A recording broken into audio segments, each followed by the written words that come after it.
Magandang gabi ho sa mga nakapanood nga pala nito.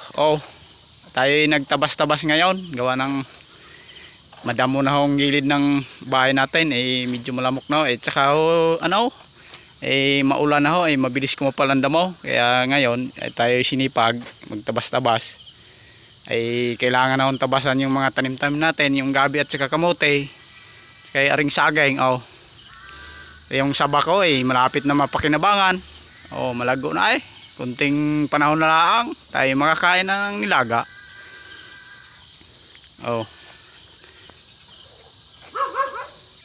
Tayo nga pala may tanim ding kunting mga luya, talong at tanglad. May kangkong din kung gusto mong magsinigang, kung may pambiling sinigangain. Kung gusto niyo may nakagat-kagat sa labi, may sili din. Talaga pag magtanim-tanim, malaking bagay. Aray nga pala hong pinagyayabang kong luya. Iwan ko lang kung makalaman ng ayos aray. Paso. Pero may laman mapunta na naman tayo sa kabila. Kaya gawa ng may kunting tanim pa tayo doon.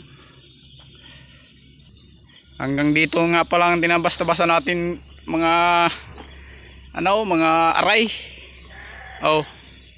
May talong palugot na may pailan-ilan pambunga. Ari nga ho pala may saba pa din may bunga na. Ilang buwan na lang antay-antay tayo makalaga na.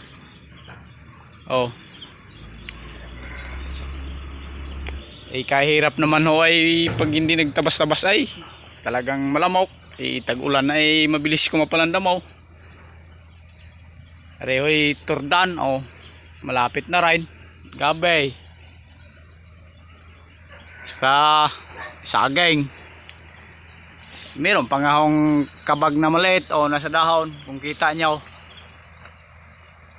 Yan palipad na kay mag alas 6 na yan ho. Pinapakita ko lang gawa ng iba-iba din pag may tanim.